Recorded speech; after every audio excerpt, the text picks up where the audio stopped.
Hey, welcome back everybody. Today we go over all of the fiberglass repairs associated with installing these fenders and like the flare modifications.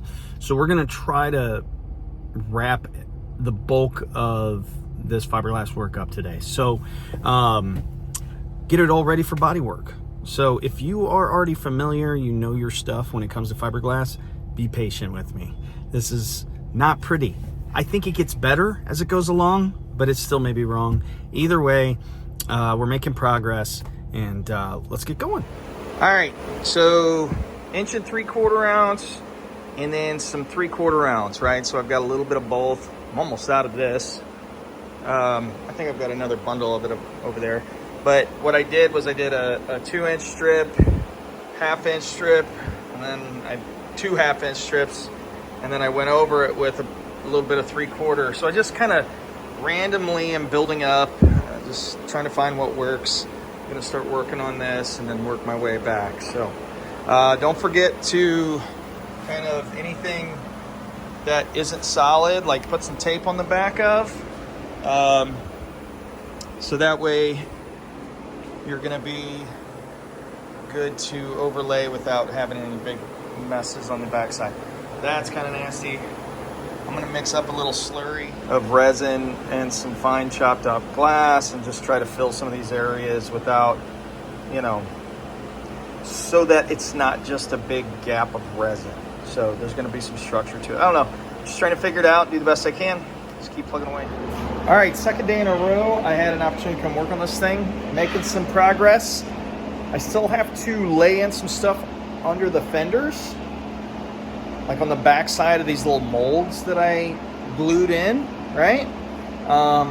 But right now what you're about to look at, what you're looking at is a mess, okay? That failed. Here's the other one. Like, that's solid, very little air. That's a rivet. Here is the front fender. Multiple layers of 3/4 and 1 3/4 ounce. And I laid this like an hour ago. This stuff's already, it's not even tacky anymore. This I just laid stopped playing about 10 minutes ago. Here's the first side. I made a big old mess. Big mess. This was yesterday. I just took a straight board to it just to see kind of where it was at. I think that might be okay. Progress, doing okay. Little mistake right there. That's where I'm at. Hopefully I'll get to the back here soon. Morning everybody, back again. Gonna try to get some work done. It's been tough. Need to make some progress. Let's get to work. All right. So, all right, I got the bulk of the fill in, obviously, and now I'm shaping, right? So, one thing to keep in mind, like if you're doing flares, well, if you're doing any body work or you're buying an aftermarket part and gluing it to your car, like the chances of it meeting or getting, any closer to 75% fitment is very slim. And what I mean is, like, you can have this thing laid out exactly where the old one went, centered in the wheel well, all that good stuff, but the ridge and the radius of the fender on the new fender versus the old fender, even if it's exactly, they're not going to match up. They just aren't. So that was my take. Now, learning curve, never done this before, right? So I'm going to err on the side of caution, hopefully. And in this particular case, we did a ton of build-up, right? And it's not perfect by any stretch, and I'm trying to get it as close as I can roughed in with fiberglass so I don't have a crap ton of filler, right? That's the idea. But like right in this area, you can't see it, but this is a low spot. This is the area I laid in and pulled the fender out.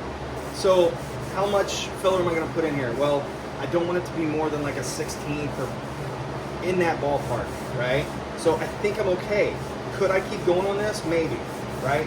Here, what you have is you have a tighter radius than the original fender.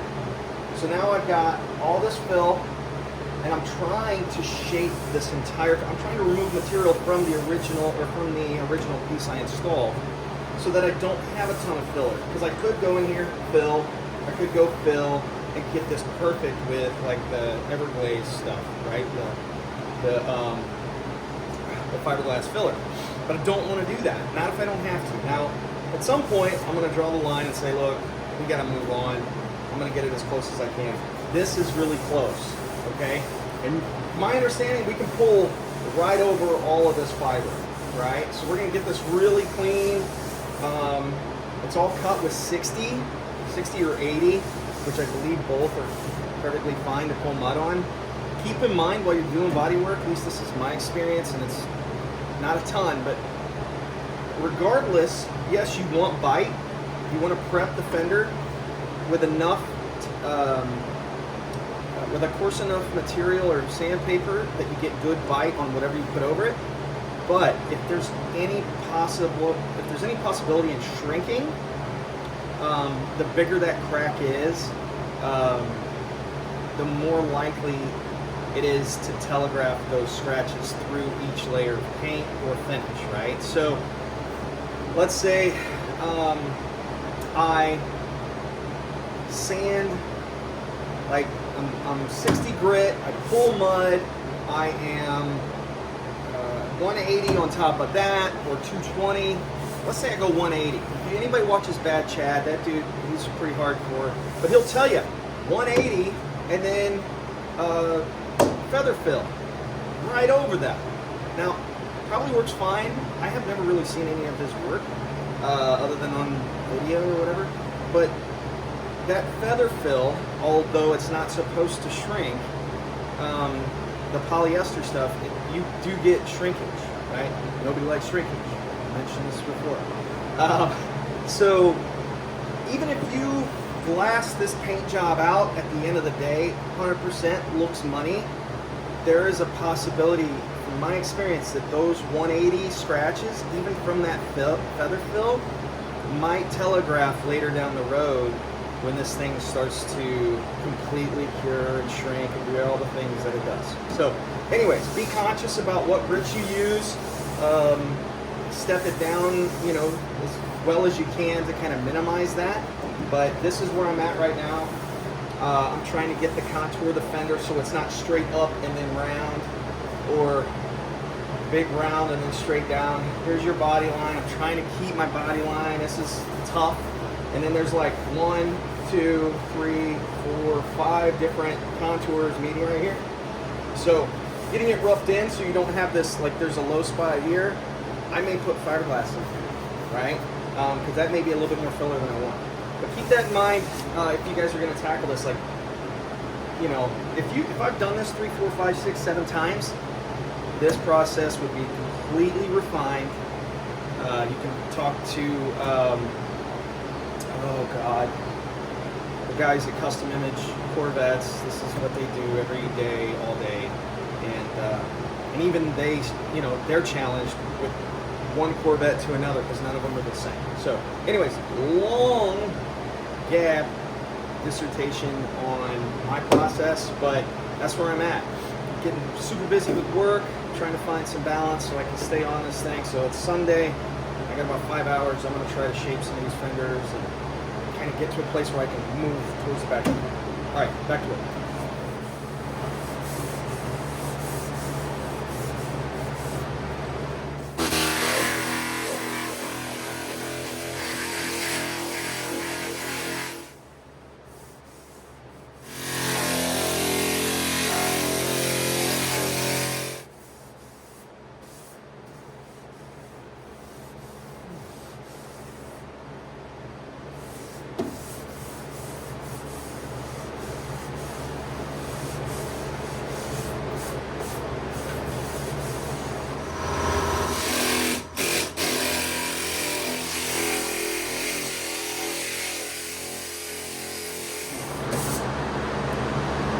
Aftermarket versus original.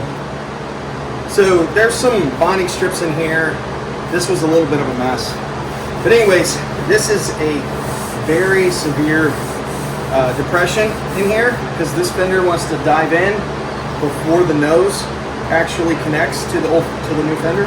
So I can only remove so much of this material before I have to start, I mean, I'm literally I'm gonna have to lay in and build this up significantly to keep this body line and not have a depression here and feather this into the fender. So just a crap ton of work to get these to get right.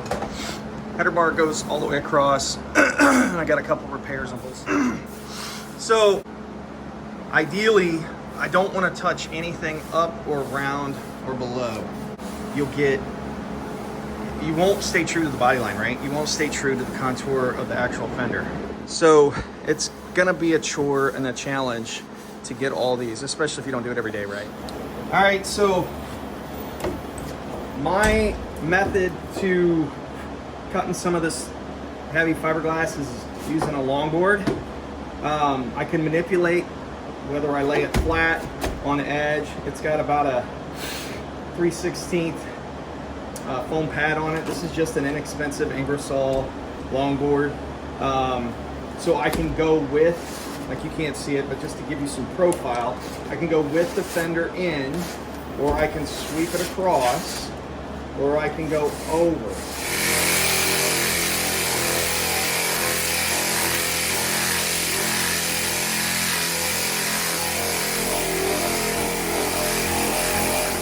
All right, I've roughed everything in just a little bit better.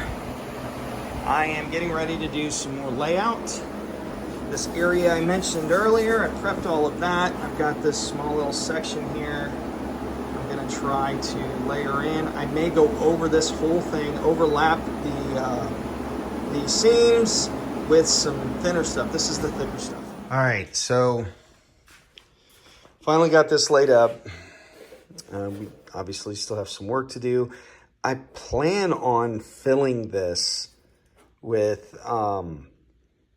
panel bond, and hopefully that'll eliminate some shrinking. But I ended up cutting this, lifting it up. I actually glued it in a couple of areas and then put tape on the backside and built this up to get this line more accurate with the hood. But I'm actually low right here. Like, it comes in like this. This was the best I could do with this little patch panel. This was the panel I got from Dynamic Corvettes. Anyways, I've got a couple different layers here. You can see basically what this consists of. There's a couple of areas they connect, just like this here. All right, there's still some buildup. Obviously, this is all roughed in. But this is just the white or the clear color of the fiberglass. And this is super high here. But I still, if I lower the hood, this whole area opens up right here. So I've got some buildup still left to do. And then, of course, this is going to be difficult to shape because it's going to kind of want to do its own thing. I got to be really careful. So a little patch here from where I burnt through. Here's the buildup that kind of will help me lead in. This is still low. I think, I mean, this is high, so I don't know. We'll have to see. And that hurts. This is what you have to look forward to. So that was just, oh, that thing was, all right, that's enough of that. Anyways, clearly this is really thin here, but just I have to backfill this with panel bond. So, I mean, I always think this stuff's going to shrink. Anyways, I know I'm chatting it up a lot. Low spot here, another low spot there, low spot here, got it all filled. Hopefully, like, this is the last low spot I had. A couple of areas, I can't really tell. But anyways, the bulk of everything to get this thing roughed in is done. So we'll see if I have to do any more here, but I'm gonna leave it off there. Time is sparse, so keep plugging away, keep trying to produce some stuff, keep myself accountable, and share this thing with you guys. So thanks for watching, everybody. See you on the next one.